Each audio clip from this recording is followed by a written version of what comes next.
interesting to think about how, because generalists were able to adapt to new environments and adapt to new mindsets and that kind of thing, we were able to adapt and change and keep evolving. I love to tear down silos. I felt like that was one of the hindrances of our performance as a species, is the separateness of subjects that we were taught in school. There's an evolution there of an art form, and then film kind of took over, and that has evolved, and it is kind of reaching a different era now, where now it's TikTok and YouTube, and there's kind of that decline of cinema interest. Hello, innovators. I'm Dustin Miller, PolyInnovator. Today, I'm talking with Jeremy Lasman. He is a creative force for imagination, a former SpaceX technologist, Superhuman Founder, and visionary pioneer. Thank you for joining me on the Polymath Polycast. Hey, thanks for having me. Welcome to the Polymath Polycast, highlighting your multidisciplinary life, showcasing that it's okay to do many different things. I remember talking with you a little bit on Matchmaker.fm, and it just seemed like a good fit right off the bat. And thanks for your patience too. We're starting out this new season. And it's like, Yeah, all good. I'm glad that platform has been good to connect with like unique podcasts like this, and get connected. It's awesome. Yeah, I just wanted to mention it because I was just like, we had a good conversation on there. I actually was one of the first 30 people on the platform, and I was able to grow with it as all the different users started coming on, which is nice. Wow. Yeah. The way I like to break the ice is to have you share something about yourself that no one knows about you. That no one knows about me. I don't know if a lot of people know how much I love professional wrestling, the WWE and sports entertainment. I am an absolutely lifelong fan of that art form / sport, and it was there through thick and thin growing up, and it's a huge passion of mine. What do you think the excitement of that sport really gets you going? Ooh, man, we're talking hitting all the buttons of theater and cinema put together. First off, I mean, the athleticism, there's no better athletes than that, I feel. Apart from like the Olympics and stuff. But for me, it's where the storytelling meets the athleticism, and then the theatrics, the spectacle with the performances, and it really blurs lines. And I think that's where the magic is when they can really blur the fiction and nonfiction, so you kind of not sure if it's real or not, and it makes you second guess everything that you know, and you really just fall into it, and the entertainment value of it. I've been like a student of it, student of the game. And it's taught me a lot of things about being authentic and being passion driven, and the play of life. Yeah. You get to have fun with things and experience life in the moment. I definitely see being in the moment is a big part of that. Yes. Yeah. Because it's live, right? That's where the kind of the sport energy is that it is happening live. They're doing it all live. It's, again, if you don't know how much is planned or not, there's some improvisation to it too, in terms of the feedback the fans give, and how fans can kind of steer the direction of things. Of course, they know where they're going, but like the space in between is where that magic is, of what you're saying, that live, like anything can happen in the moments. So, have you ever watched it on TV or gone to an event? I have not. I have some friends who got into it. I actually interviewed someone who was a announcer, I think, at one point as well. And it's just interesting to think about how, while I'm not a big sports guy, like swimming's probably the only sport I really am inclined towards, I think that there's a lot of beauty behind the sports and camaraderie, which is interesting. Yeah, for sure. Well, digging into the questions here, what was your mindset 5 years ago, and how have you changed since then? 5 years ago, what would that put us kind of smack dab in the middle of the pandemic? Almost. And all that stuff? Close enough. If that comes to mind more so, that's probably 5 years, yeah. I think I was kind of scattering. I was getting better 5 years ago, but I was still kind of scattering my energy in a way that wasn't truly effective, I feel. And over the last 5 years, in trying to bring a context to this, it's like I feel like I've gotten much better at focusing on where I want to focus, rather than focusing on things that I can do, but don't necessarily light me up in the way that I want to do it. But I like, there was some people pleaser in that like, Yeah. just some baggage with like how much I felt like I had to do. And then you're kind of like scattered energetically and productively. Um, and I feel like I've really gotten more refined on where I want to put my energy and the quality of work that I want to create versus more efficiency and output Yeah. based good work. I'm not saying it wasn't good work, but I think the artistic bar has been raised, and that has challenged a different level of focus of precision. I've been watching a lot of like Jerry Seinfeld, and precision, I would say, is the word there. There's a few different points that you kind of brought up there that I wanted to kind of touch on. Yeah, There's a difference between spreading your focus and then spreading it too thin. yeah, And I think a lot of people misunderstand it, especially when they come from a specialist point of view. They see any kind of spread as spreading too thin. But there is points in our lives where even if you're polymathic, I find this conversation comes up when I'm talking to multi-potentialites or jack of all trades kind of people with that kind of lesser expertise, if you will. Because yeah. polymath, multi-expert, these being less so. And that just because you have a potential to do a lot of different things doesn't mean you should be spending your time following that potential. Yeah. Doesn't say you shouldn't either, but you get what I mean, where it's one of those things where by spreading too thin and not focusing on what you truly care about, there is that wasted time, wasted effort. Mm-hmm. Mm-hmm. Yeah, and there's a sense of spinning wheels, I feel, with that too. It is an interesting learning, a balance. So I kind of look at it as a self-discovery. Can you tell us all, me and the viewers, a little bit more about your career history? Career history. Yeah, I actually, in terms of a career, I only really had one uh, big job, and that was getting a job at SpaceX after high school. I started in the IT department, and then as I grew in responsibility, I kind of spanned over into marketing and video production. And I was at SpaceX for 6, 7 years. And then after that, I went on to an entrepreneurial career, if you want to look at it like that, and really just kind of following the passion and the mad scientist and creating like that. That's kind of been my path. Passionate about passion, as you say. Yes, exactly. Oh, yes, exactly.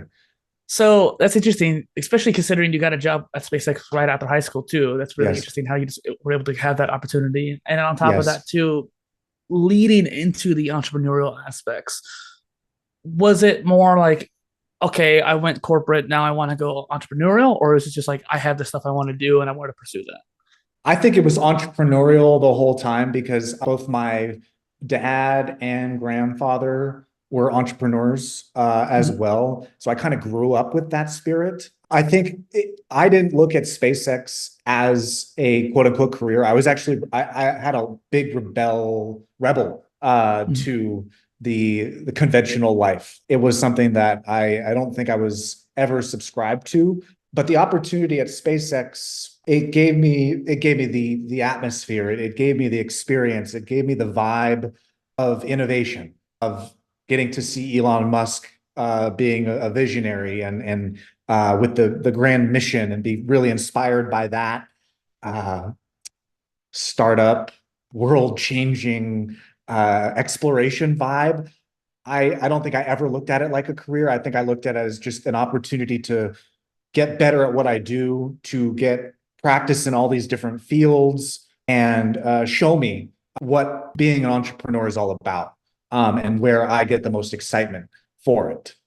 It's interesting how too. I think we have a lot of overlap that way. You're, speaking to the choir here with this kind of show. A lot of people come on here. There are sometimes outliers in their world because of just how they felt. I Right. aligned with you too personally because I grew up a bit more entrepreneurial. My father, maybe my grandfather, but at least my father was the same way as well, and my mom even too. So I get it when it comes to just having that kind of built into you. Yeah. Yeah. Finally be able to pursue that. One thing you said too is like you just knew you were going to be on a conventional path. You just knew that, and I understand that, and I like how it sucks because there's a lot of people who wait too long before they realize that they're in their late 30s, early 40s, then maybe even late 60s. Like sometimes that happens that late at time too. And 30s are still really young. It's just one of those things where being able to understand that when you're in your 20s, I think is really early on and helps out a lot over the course of our lives. It's funny because my response to that kind of goes to on one level, I feel very much like a late bloomer.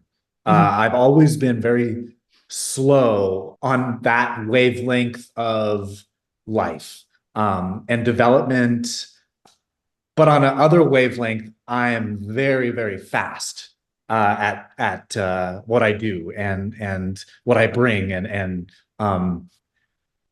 the potency of my work that I've discovered.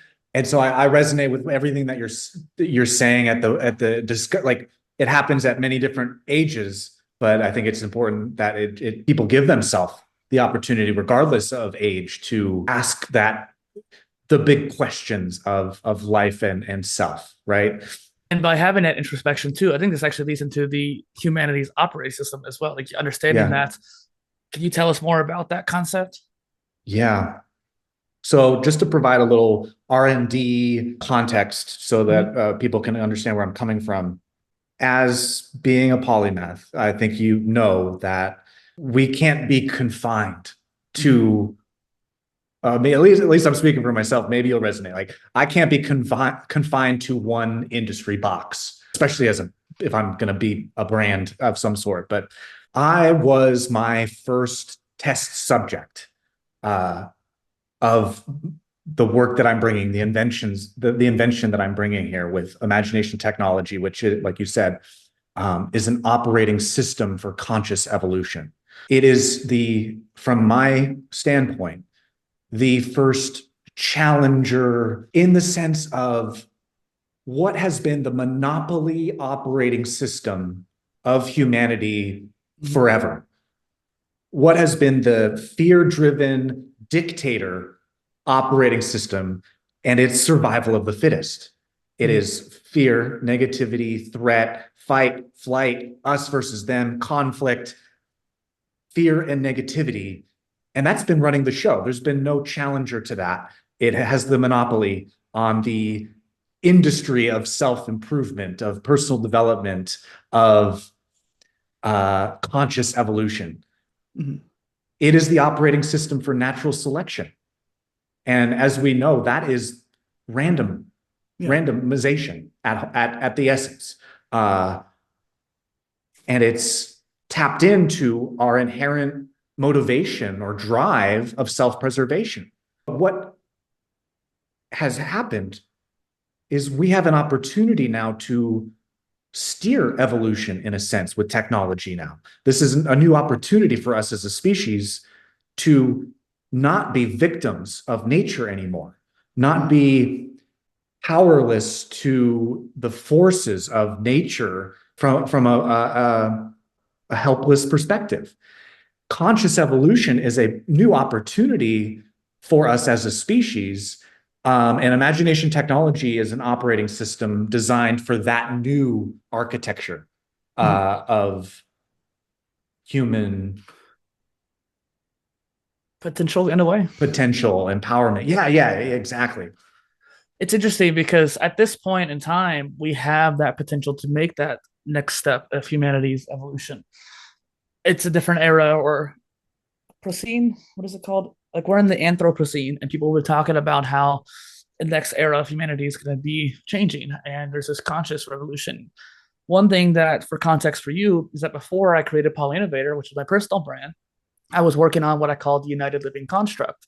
And the idea behind that was world unity through self-development. So I realized in order to have that unification, you needed to have each individual build themselves up.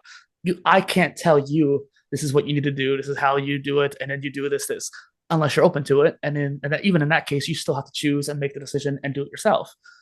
And so most people aren't open to it. And so you have to really kind of push that a little bit, like show them that it is possible, but it can't be forced. And once more individuals start collectively improving themselves, then as a whole, as society, as cities and stuff like that, we improve. and then beyond that world. And so, yeah, I align with what you're saying there quite a bit. Exactly, exactly. That's where in the terms that we use at the Passion Company, which is the company that's kind of driving the delivery of this operating system, is very much climate activism, the same activism that cares for the climate change, all of that stuff, wants environmental sustainability on the outside. It's focusing on the inner climate of individuals that is going to have massive change on our environment. And it's interesting too, because that's more of a macro level, I guess you could say, philosophy and focusing on that aspect of things individually. So it's macro and micro. I Yes. created a knowledge management system, so helping people do the self-education part of it. Yours is almost like self-improvement or self-development, which are similar, but it's like it's a different aspect of it. Yeah. When we talk about like industries here, I love to tear down silos. I felt like that was one of the hindrances of our performance as a species, is the separateness of subjects that we were taught in school. And it has been a challenge of communication and visibility, because I struggle with trying to say one thing of an industry that, like, what this operating system is for self-improvement, personal development, like those are the closest, those are the nearest vicinity. And then I can almost introduce an edge of health and wellness and fitness. Yeah. And we kind of have a different ballpark. We have a new territory there of what this can mean for people, I feel. I love making words. And one word that I came up with for my knowledge management system is poly-innovation. Oh, okay. Based off of the whole poly-innovator thing. Yeah. And I feel like, because the reason why I came up with it was because I started out with a lot of my content around the self-education, self-development, self-improvement. And I was like, these are all three aspects of the same system. And so I called it self-eduvement or something like that to kind of combine them together, but it still wasn't very marketable. It comes down to simply marketing at this point and being able to communicate that ideas. That's what marketing is, obviously. And so I realized, okay, poly-innovation, multiple aspects of innovation, and it's personal. Like that, sometimes personal innovation or poly-innovation are kind of interchangeable with some of the things I make, but yeah, you get the idea. Yeah, it sounds interesting. And I think that that helps describe what you're saying as well. I would go that like step further. There is the communication, but I think an important part of the marketing too is like getting people pumped up and psyched to consciously evolve is a part of marketing, wouldn't you say? Yeah. That's what I was kind of alluding to before with the whole world unity through self-development. I was trying to point out that by changing on the micro, it helps change the macro. These small add up to big. But it's hard to do that. It's hard to, first off, do it yourself, but it's also hard to like explain that to other people. Like, hey, yes, it doesn't seem like much right now if one person does it or two people do it. But then when it's 20, 30, 50, 100, it's a lot more palatable. Yeah. What is conscious evolution in your words? Conscious evolution is the evolutionary upgrade from natural selection.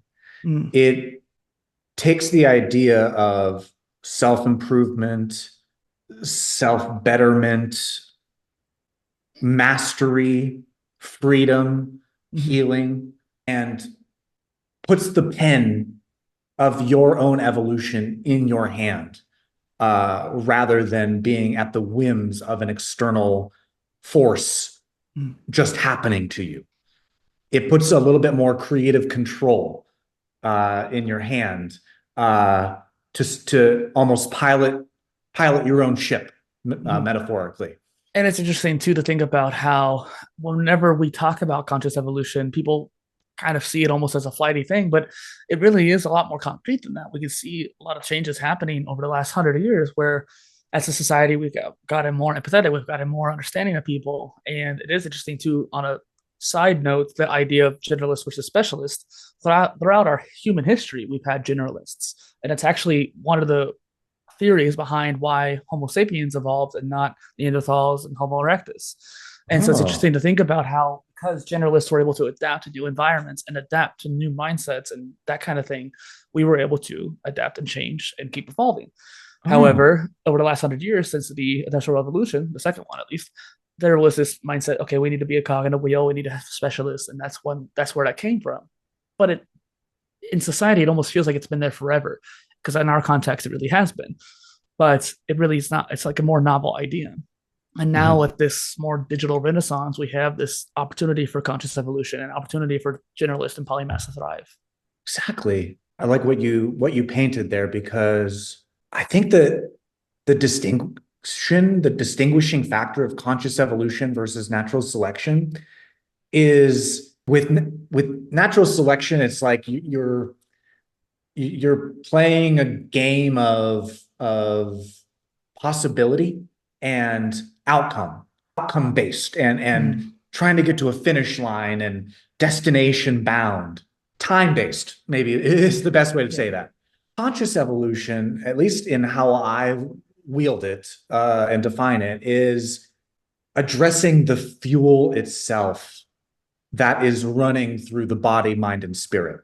And because we're human and not animal or machine, that's where I see passion. Passion is the fuel of human energy. It's what distinguishes us from animals and machines. And it's, I feel what connects us to our soul and the higher, bigger aspects of ourself that are bigger than us as individuals, in terms of, again, looking at the body, mind, spirit, soul as one picture of energy and passion and creativity. One thing I was going to mention earlier, because it came up when you were mentioning those terms, but now it really fits quite right in, is the four pillars philosophy that I came up with when I was working on the United Living Construct, or ULC. And I still write about it today. In fact, I'm going to be making videos about it here soon, hopefully, as well. But it's the mind, body, spirit, and emotions, and how each of those four pillars are the major aspects of our lives, and how they're all interconnected too. I don't necessarily say soul, because I feel like soul is a separate subject, if you will. I think that spirituality kind of fits that bill too in some way. Some people see it as religion. I see it more as a bridge between the conscious mind and subconscious mind, and that's kind of where spirituality come into play. But yeah. Can I ask a question there? Yeah, of course. Yeah. You say a bridge, but you're also saying it's like a separate subject. That doesn't track. I think my words are not tracking. Essentially, the soul is something that I think is a lot deeper than people want to make it to be. And depending on how you view it, depending on your religion, depending on your background, depending on your spirituality, the spirit pillar could bring you closer to that soul. In my view, I feel like, I don't know if soul exists. I'm not necessarily agnostic or atheist. I don't know for sure. I guess I is agnostic. But point is, point is, like, I don't necessarily know it's there. But what I do know is that when I meditate, I can feel that connection between the subconscious mind and conscious mind. And it's one of those things where it takes a while to get to that point, especially since I'm not very practiced in it. But I see that when I work towards those goals that help get towards who I am on the inner part of me, that's where I feel that spirituality comes into play. I think that body, mind, and emotions have a role to play in that, but the spirit pillar stands on its own too for that reason. I see. Okay. Yeah. And like, for example, I think there's also some people, this might be just an interesting tangent for you. Everybody has their anchor pillar that they start out with. Just like with any kind of skill you acquire, you start from one point of reference. And for me, I started with fitness. I started working at a gym. I started teaching swimming. My whole world had been revolved around building up my body pillar and increasing my physique, helping my health, and that kind of thing. I met somebody who wasn't able to pursue physical development in their younger years. They only could pursue knowledge and learning. And so they work on their mind pillar. So their frame of reference came from that. It's been few and far in between in my experience, but I've met people who came from a spiritual background, maybe not religious per se, but just spiritual in general. That's where their mindset and their development and their self, their what is it called? The ego. That's where their development came from, was working internally. Mhm. And so I don't necessarily know if I've met anybody whose anchor pillar was emotions, but my point is everybody has an anchor pillar and they expand from there. So their frame of reference of mind, body, and emotions for me comes from body, but I have to realize I need to switch that reference too every once in a while when developing. How do you define the difference between emotions and mind? Mind is more logical, it's intelligence, it's learning, it's brain capacity. That's where I see it. Emotions is a factor that we can't always fully control. There is a level of control you can train yourself to have, but emotional awareness is different. So EQ and IQ are two separate things. For example, understanding your emotions and understanding my own emotions is separated from, like, it is logical, but there is that inherent physicality that we have. When I'm excited, when I'm feeling happy, my internal body temperature is going to go up, which is how it affects your body pillar, right? If you're sad or depressed, your internal body temperature goes down. Same thing goes when it comes to your spirituality. Sometimes your emotions can get riled up because you're disconnected from your mind and your conscious mind, your subconscious mind. That disconnect is causing this disturbance in your life. You don't realize what's going on because you haven't fixed that bridge. And so your emotions get out of whack. And then there's also a lot of mind factors too, but I don't need to go into that per se. But yeah, it's a good question. I didn't know if you had anything to say from that or not, or. I was just curious how you saw it. Thanks for listening to that, because I think it really aligns well with the human OS, understanding what your 4 pillars are and trying to balance out that development. Can you explain more about imagination technology OS? I mean, that's what we were talking about a bit, but I was just curious more about the concept that you were talking about. Yeah. What do I want to say? Like, I mean, it's not for the faint of heart. Approaching one's operating system and conscious evolution. It is not easy in the sense of the choice to face one's fears, darkness, negativity, or even the structure of your own identity on a very macro sense, big picture level. But imagination technology in the invention, in the high aims, was to create like the fastest and most effective way for healing, freedom, and mastery. Because I'm all about efficiency, and what I saw in conventional self-help, personal development, was very much a broken fix mentality. You kind of are treating yourself as some broken thing that needs fixing, and that's what you're developing, is you're developing a person in an additive way. And what I discovered was the counterculture was actually the more effective way to discover myself.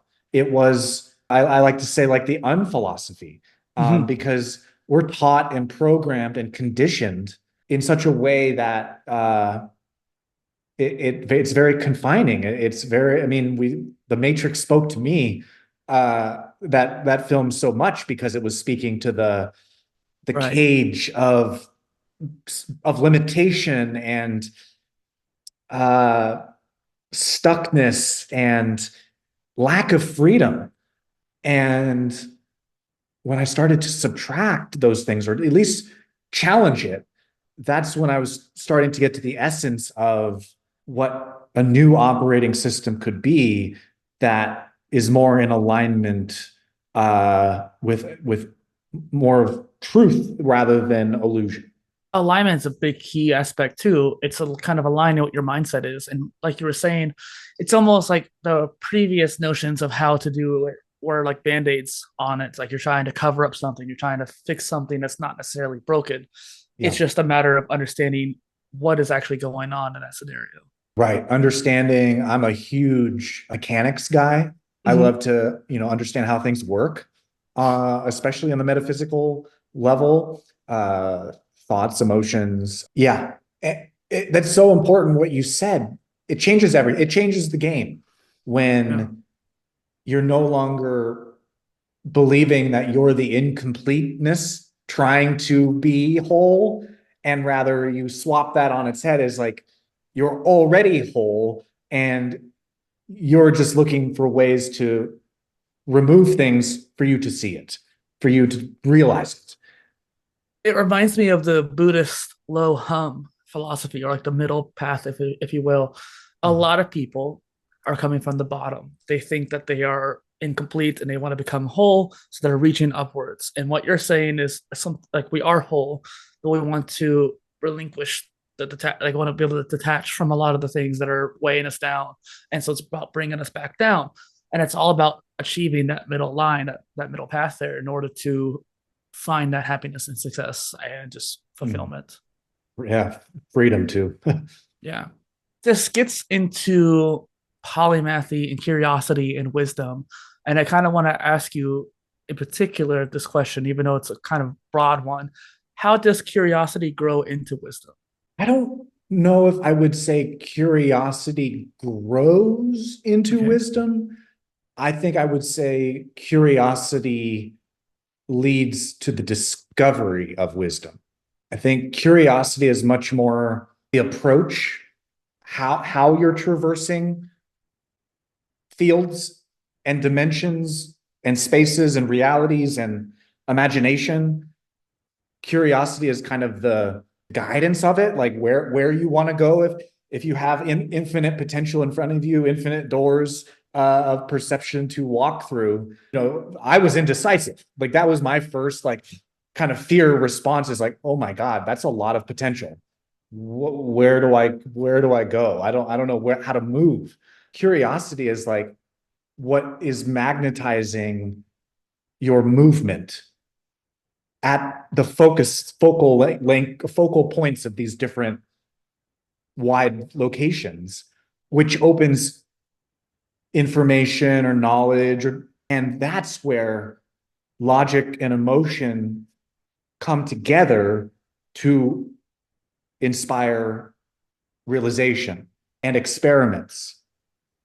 And like I look at it kind of like a scientist, like you're being given this counterculture or this ideal or this new way of life that is in conflict with your own. You have a worldview. I came from a very negative worldview. And then this other worldview challenges that. And you could either not be curious and just go swipe it away, or the curiosity kind of leans in and goes closer. What is this? Unpack. And then you find something new. And maybe the logic and emotion aren't necessarily connected yet. Maybe they are.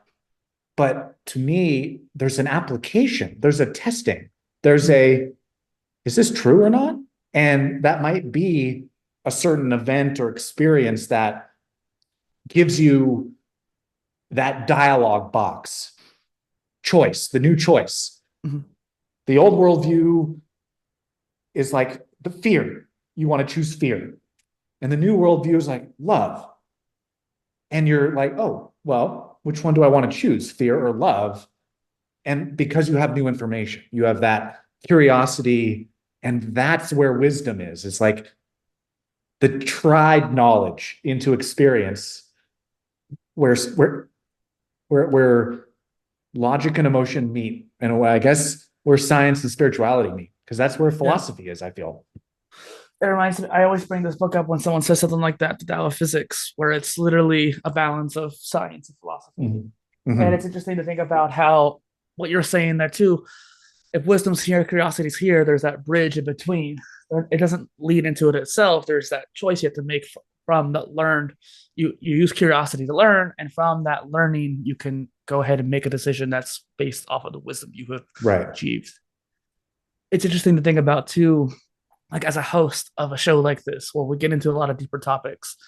There is this kind of mindset that I have to have, like, okay, I like to talk. There's a lot of things I want to be able to share with you too, because there's probably plenty of things that you and I could get along with and have a great conversation from. And yes, this is a conversation, but this is an interview for you. And so what I try to achieve from that is I need to shut up so I can listen. And there's moments of when I'm talking to you or when you're talking to me where my brain's like, oh, I want to talk about this with you. Put it off to the side. If it's important, it'll still stay there. If it's not important, you'll probably remember later. And if not, oh well. Like it's a fallen tangent that we won't be able to get back. But for the most part, they'll come back. But it's important to be present in that moment. And that is wisdom I learned from watching tons of interviews and doing tons at this point. But it's still hard. I still had at one point earlier when you were saying something, stop myself, refocus, and re-establish that connection. Like, you need to be listening because it's what he's saying is really important, and you want to make sure you retain it and absorb it. There's an art there, right? That is a craft in and of itself. Yeah. Just what you said made me think about that. But something I ask all my guests, and it's an important one to this show, is what is a polymath to you? Polymath to me is a person that is not confined and restricted in their curiosity in any way. I see the multi-potentialite, the multi-field, multi-dimensional intelligence that we are connected to.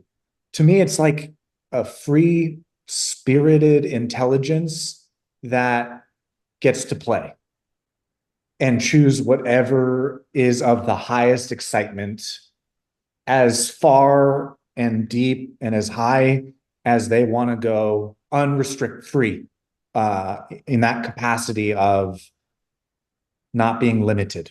Interesting. I always like asking that question because every time the people come up with something different, and it's interesting to think about how the potential to do many different things and actually have done those many different things. It's all part of this multidisciplinary spectrum. We all have that polymathic lifestyle. And the more you work towards it, the more likely you are to become a polymath and achieve the dreams that you set out for yourself. Yeah. And I would venture to say, if we are to look at like what the quote unquote mold is of what you're supposed to do, go through school, take all these subjects, go to college, pick a career specialty, maybe do all these other subjects, but like you're there for one thing and then you do that.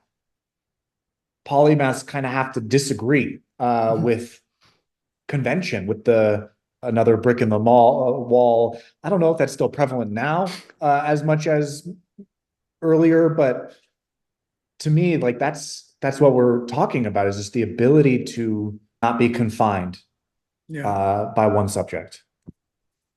And I think also too, to be able to adapt to new things that are going on. So like right now, there's all this digital revolution, or as they say, like digital renaissance, and there's so much opportunity. It's boundless at this point. Exactly. That's why the Renaissance word is part of it, because it almost feels like, the golden age of Renaissance back in the day of Italy and Arab Renaissance and even Chinese Renaissance, all these different eras of human history where success and fulfillment were flourishing because you were able to pursue anything you wanted to do. There was boundless skills you could learn. There was this opportunity of growth and mindset of just passion.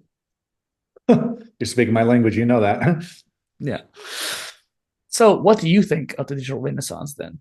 It is our first taste of abundance. I've always been saying that instead of looking at humanity and technology as evolving up different separate mountains and creating that kind of entertainment driven fear narrative about it, that humanity and technology have been evolving up the same mountain towards the same pinnacle. And we're in this beautiful historic era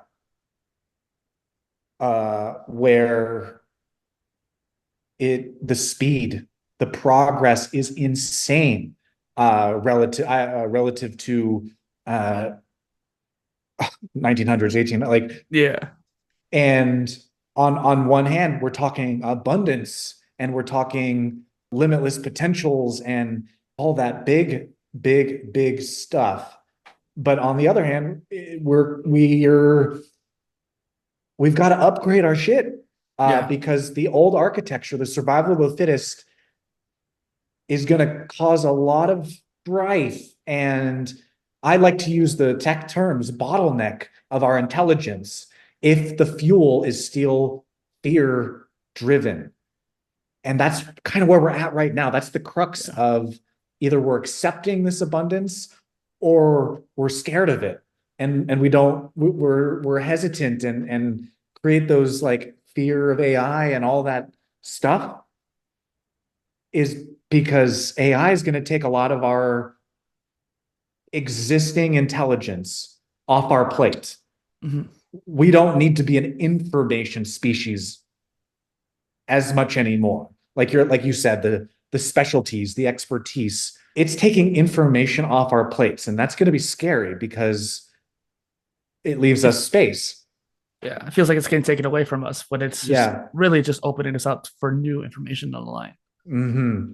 Yes, exactly. And I think more conversations towards soul versus survival because of what technology is going to provide us. And inspire the opportunities, like you're saying.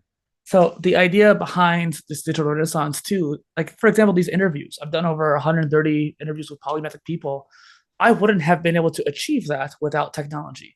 I live in a college town. There's plenty of people here who I would presume to be polymaths or at least polymathic, but being able to find those people and first off get access to them too, and then have them sit down and do a recording, it would have been too much effort or too much time elapsed for it to really have made a huge difference in the same amount of time I've done these interviews. I probably would have done a quarter or half of what I've been able to achieve due to the fact that we're meeting using digital tools. We tried to use Waveroom before, we hit some tech issues, now we're using Zoom, but we had those options, right? And we have the ability to have this digital conversation with almost zero latency. It's just, it creates this opportunity that was unprecedented before. Unprecedented.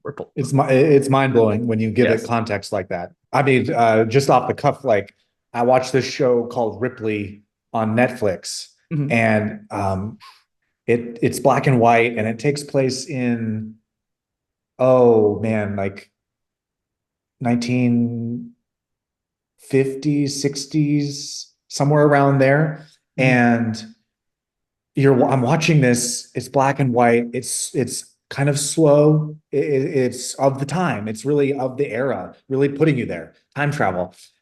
And you watch the writing a letter, putting it in the envelope, dropping it in the mailbox, and thinking, okay, this letter is going from, let's say, Italy to New York. That's going to take days or weeks from there to there. Then they get it, then they write it, and then it goes from there back to the and you just think the time gap, the time delays that we used to have in communication, in getting the word, like telling someone something across the world and waiting for the gap in between. It was just giving me such awe of like where we're at right now and how fast things are, and the data driven, they were manually writing down passport numbers, and the detective was all handwritten, and oh man, it just blows my mind. It made me think of a movie I saw clips of. I haven't watched the movie, but I saw clips of it on like TikTok, where this man lived to be 14,000 years old. And so he was functionally immortal. And it's a group of people just asking him questions about how his life has been. Yeah. And one of the things he mentions is like information used to travel a lot slower. And so like, even if you were to be an expert in so many different fields, like you could be top of the line in 1910, but just after a couple of decades, you might be really behind. And it's like, if you start to do that multiple times over, it starts to get to the point of like, you can't really be a polymath if you're immortal, but it's also this point of you have to be a polymath if you're immortal. It's really weird. I don't want to get too much into that tangent because that's a whole philosophical debate there, or tangent. But the idea of like learning and what's the word? gaining access to knowledge that was so slow back then. And as technology has arisen, it makes it a lot easier to stay up to date and top of your line, at least to a certain degree, because we have the information readily available. Yep. Yep. That's another thing that I learned from growing up watching pro wrestling, actually. Strangely enough, I can draw a parallel to that because you watch the evolution of the industry from, let's say, the 50s, 60s, and 70s, where it was very much a protected secret. People thought it was real, it wasn't out what it was as a form of entertainment versus a sport. And so that opened up, and you watch the new ways that they use the audience and then the social media as their gauges of how to evolve.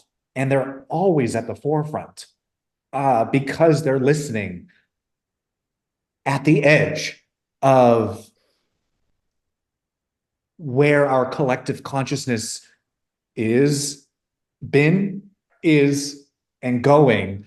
And they're always able to stay current because they're listening on that wavelength. Let's use theater, for example. That was the means of art and entertainment. Shakespeare was 1800s, 1800s. I think it was like early on, like earlier than that even. Earlier than that, yeah. I'm a big brushstroke historian. Like I don't know details. Theater was the means of artistic storytelling. Mm-hmm. It was the evolution from campfire storytelling, right? Like just bigger, artsier, formulaic, and artsier. It created more of an experience, immersion, actors doing it live in front of you. What I'm talking about is like the theater industry has evolved, and yes, there's Broadway. I'm not saying it's dead by any stretch, but it kind of tapered because we got cinema, on the screen rather than in the theater. Was the newest technology that brought a new craft that spoke to a younger, more current generation of the entertainment that reached more widely, less costly, right? To do projectors on screens versus in-person actors in theater. So there's an evolution there of an art form, and then film kind of took over, and that has evolved, and it is kind of reaching a different era now, where now it's TikTok and YouTube, and there's kind of that decline of cinema interest because it's more short form attention now and tradition, like convention. What I'm speaking about here is the industry of professional wrestling has stayed current because it has been open to evolve. It has not listened like some companies or industries do that eventually die out because they don't. Exactly. So there was the era where it was a protected secret, but the information got out. So it was not evolutionarily beneficial to try to pretend it was a secret anymore. They hit a point where this is a different audience. It's a different era, a different intelligence, a different sophistication. We all know now this is entertainment. Let's embrace it. So they took that step. Evolve the product, evolve the industry with the times. They've done that through closed circuit television, pay-per-view television. Over the air now at this point too. Over the air, they've got a $5 billion deal with Netflix happening next year. So they're going to streaming. They always are evolving because as an industry, they're listening to that, to their audience. They're not stuck in their ways. I have to give them props for that, definitely. It's magnificent to watch. Major props. Well, and even if you don't care about wrestling or something like that, you should learn from those lessons. You should pay attention to what they're doing. Yeah, exactly. A side tangent, because you were talking about the evolution of entertainments, and I figured we can go down that path a little bit farther. As someone who I love video games, for example, and you've been alluding to this, like to AI, and a few times in the interview as well. And there's an interesting place where you're talking about how there was a drop off for theater because movies came to arise. I don't want to say there was a drop off in movies because that really hasn't been per se, but there has been a drop in physical movies, for example. It changed over to streaming. It's almost a different beast now because of streaming, but movies have kind of just fluctuated a little bit because of that. But there's been a rise of video games and storytelling in video games, and stories have gotten more and more complex with the rise of technology. And now with AI, for example, this is a whole nother tangent within the tangent. Last year, I spent a whole bunch of time with just ChatGPT and using these AI generation tools, and I started making my own games through that. It's not that like I was using AI assets completely, but I was using them to streamline the process and make it easier, flesh out my ideas when it came to the written word, come up with more ideas that are adjacent to what's been there before, but something unique to me and to my IP. And with AI getting better and better, there's this idea that came to mind. I think I got it from somewhere else, not from my own brain, but I'm just disseminating this, I guess, to you. Regurgitating, actually, is probably the right word. There's a point where you'd be watching a movie, let's say like Avatar or something like that. You're flying on a dragon. You're like, you know what? I want to do that. And you press a button on your VR headset or something like that. And now that scene of the movie becomes a video game. It can automatically generate the field around you, and you basically just go right into the game. Yeah. YouTube and Google were kind of playing with that, where essentially you could be watching a gameplay video of a video game, and through Google Stadia or something like that, I think is what they were using, you could literally jump into the game right then and there from that video. Yeah. And so you want to play it, you want to try it out yourself, you could jump right in. Sure, they gave up on Google Stadia, and that sucks. That probably actually would have been interesting a couple of years down the line, but the concept's still there, and someone else is going to do it and going to do it well. You'll be watching a movie, watching a video, and you're like, I want to play that. And AI will be able to generate the assets for you right off the bat. That is mind-boggling. That's crazy. You're more of a video gamer. That's your you love video games?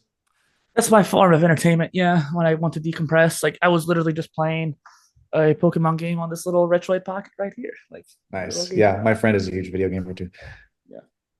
Well, you haven't mentioned like the dialogue options where Mass Effect, for example. Mass Effect is a trilogy. If you haven't played, it's literally one of the best science fiction I've seen it. Worlds out there. And there's plenty of people who are movie buffs or Isaac Asimov, like, reading buffs, and they love sci-fi. They've never touched a video game. And it's one of those things where you're missing out on that completely unique and like engrossing experience because you haven't touched a video game like that.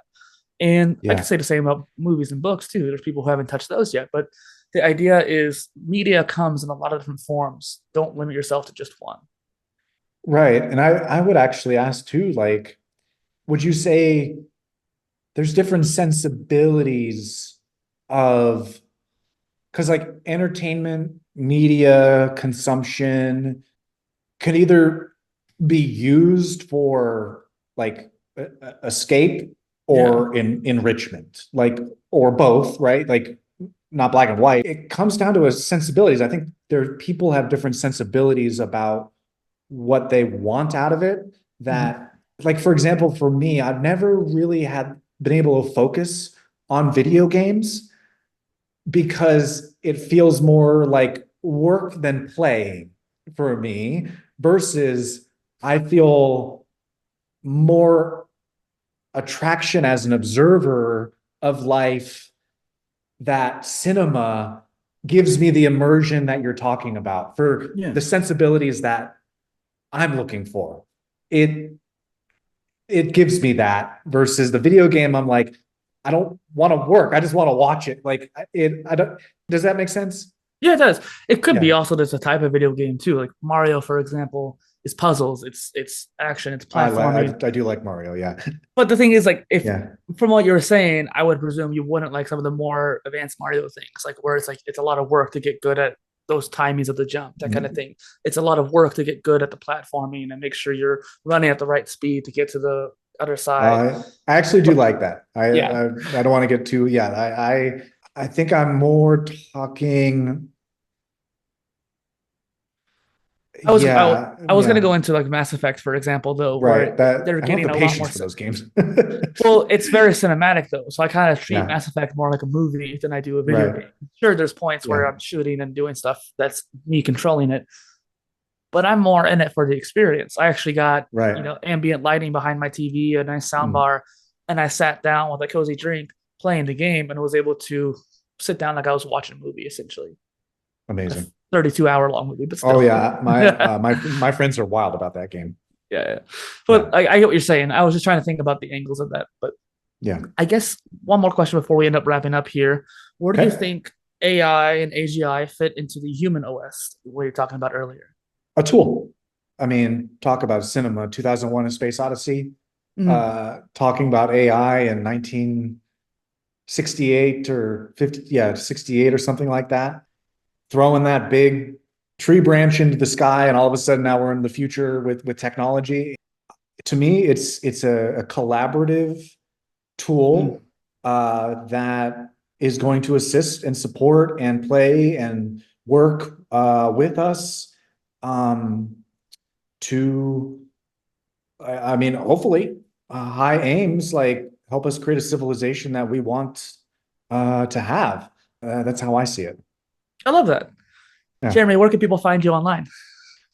So I would say go visit thepassioncompany.org to see about more about Imagination Technology OS and get involved and see what that's all about and try it Mhm. out.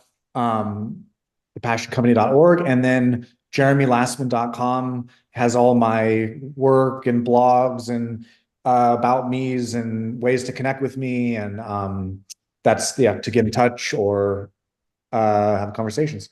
That's awesome. I have links in the Yeah. description for people who are interested. Thank you. Well, yeah, of course. What will be a call to action for the audience today?